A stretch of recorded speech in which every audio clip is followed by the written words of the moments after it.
You can have a big box, you can have a small box, but if your God is in a box, your God is very small. Hiya, welcome back to the channel. So as you can see, we are in the Peugeot, and the lovely and rapid machine that it is, in this video we're going to actually try and attempt to make it faster by fitting one of these.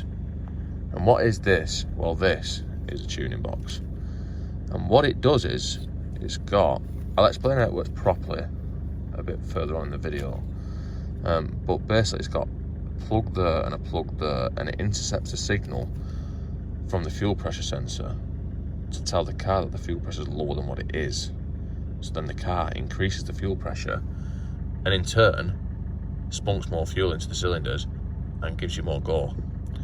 So what am I going to do? Well, first of all, we can see that I've got 20 miles on the trip there, and that is since putting a couple of gallon diesel in it, which I've got in now.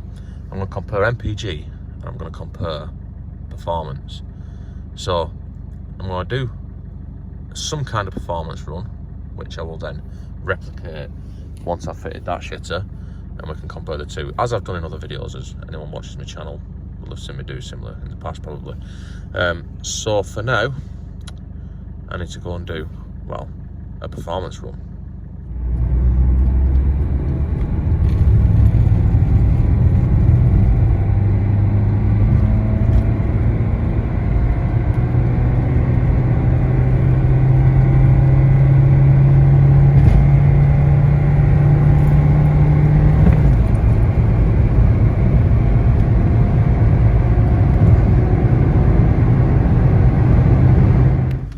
And as you can see, that was a blistering performance, and as you can also see, the fuel light has come on at just over 46 MPGs.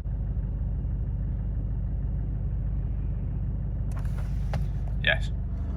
So yeah, 46 MPGs, that's pretty typical for this shitter. So I've installed a bit more fuel. Now it doesn't matter how much, because this isn't part of the test. This has just got to see me through until I fit this shitter on, and then the experiment will start again once the fuel light comes on with this on, just to make it fair and scientific and shit. But in the meantime, I'll try and explain in more detail how this actually works. And as I already briefly explained, this, well, it effectively just throws more fuel in. It's the Italian box, which means it turns the car Italian, which means it'll probably break down. But what it does, as I said, is you've got a plug from the pressure sensor and a plug to the ECU. So between the loom to the pressure sensor, this intercepts the signal and, well, tells the car it's less than what it is. And you can actually set it. You've got a little dial there for turning it up and down. And these, I have fitted these before. I fitted one to my Volvo, which I used to have, and it was, you know what, it was pretty good. I mean, it's basically like tricking it into a basic remap. You're not adjusting the turbo pressure or nothing, apart from the fact you're throwing more fuel into the turbo, should spew a little better. But you're effectively giving yourself more throttle. So with this now, when, say if you've got an MPG gauge on your car, it will tell you how much fuel is going through the injectors, because it knows the pressure, and it, well, I've explained this in another video, but yeah, basically the car works out your MPG and knows how much fuel you're using, because it knows how much is going through the injectors. With this fitted, it won't be able to tell. It will think less is going through the injectors than what it is. So if I did have an MPG gauge on this car, which I don't because it's a shitter, if I did, it would lie and say that I'm getting way more MPG than what I'm getting, depending on how much I've turned this up by. So that's one problem that they can cause. Now, other problems that they can cause is they can cause starting issues and cutting out issues if, well, they can highlight underlying issues. If you've got a fuel pressure problem to start with and it's struggling to maintain pressure, you're telling it it's less than what it is, and it's already struggling to maintain pressure, or in a situation where it is, say if it's, you know, when you're starting it, if it's struggling to build up the pressure in the rail when you're starting it, this will highlight that, and then, you know, you could end up with a no start scenario where it thinks the pressure's too low to trigger the injectors. But other than that, like I said, unless you've got an underlying problem or an underlying sort of an issue like that, then this shouldn't really cause any problems. They're a basic way of turning the fuel pump up. That's it. Now let's get on with fitting the turd, which is just a simple case of finding the fuel pressure sensor, unplugging it, plugging it into the tuning box, then plugging that into the fuel pressure sensor. But it's not that simple, because the fuel pressure sensor on this is somewhere down there, somewhere underneath all this shit. And I'm not 100% sure where it is, so I'm just going to take stuff off until I find it.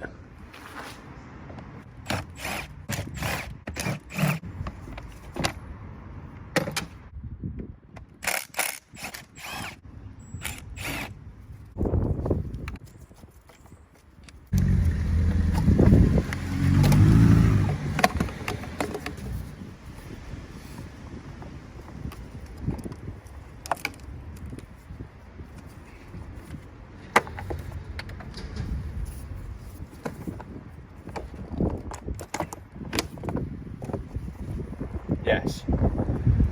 And now, with the airbox out of the way, we can see some damaged wiring, which I'll have to take care of as well. But that's not what we're here for. We're not really interested in that. We can actually see the fuel rail. And if we look carefully, we can actually see the pressure sensor. Now that is the plug there. This red plug here, that's the fuel pressure sensor. I need to unplug that and connect it into the tuning box, which I tried to do a little bit of research on, and I did read that you have to set the EGR valve off to get to it, but I'm going to try and struggle without taking the EGR valve off because I don't want to take that off. So now it is unplugged, but the question is, can I get to it to plug it back in? Well, there is the wire.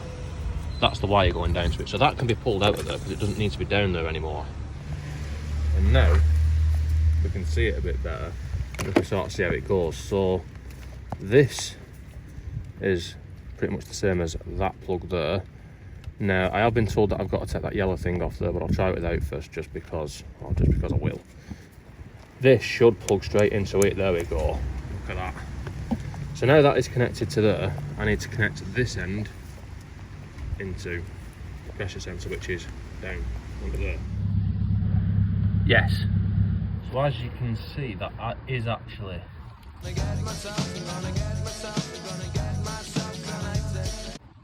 plugged in, and I've even repaired that. So let's see if it actually starts. Yes.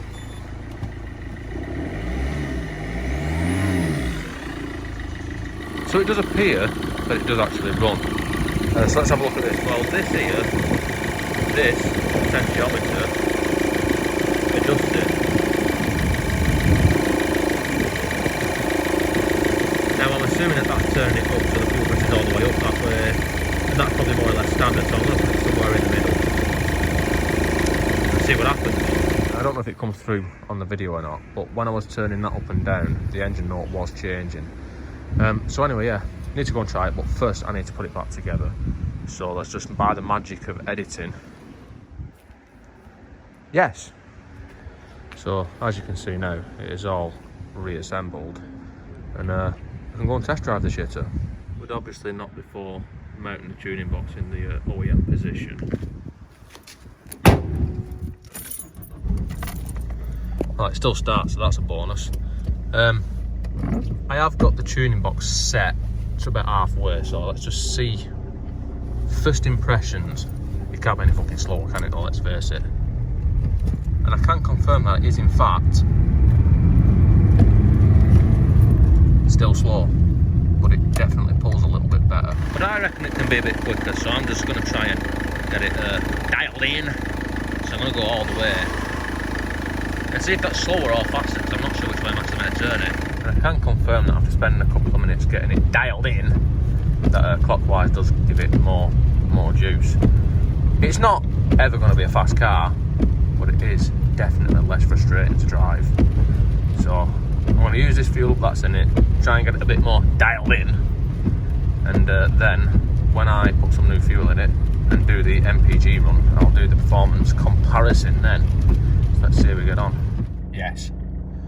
So now we've got a fuel light and I've reset it, so I'm going to go and put a couple of gallon in it, and then we can get on with this experiment.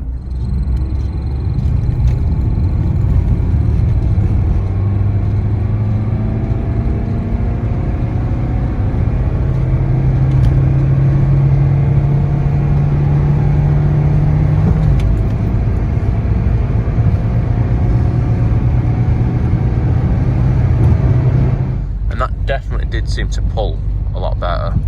I will put the side-by-sides at the end so we can do a direct comparison of how fast or not fast it actually is.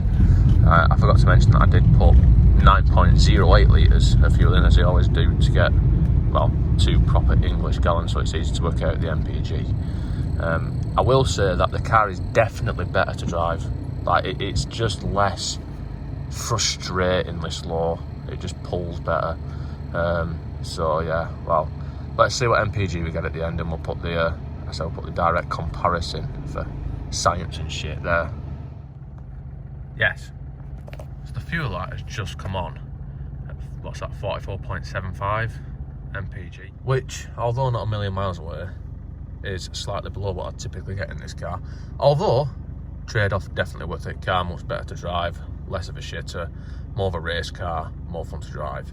Although still very slow, just slightly less, very, very slow. So I think that's it for this one. I will put, if I do find in the meantime, before this video goes out in the next couple of weeks, I will put, you know, in the information or the pinned comment or whatever, if I get a different result, you know, with what I usually get over a bit of a longer period of time. If I don't put anything, then it's just been the same. There's nothing to report. Anyway, don't forget to like, comment, subscribe, all the usual kind of shit, and I'll leave you with the direct comparisons of accelerations. See you, bye.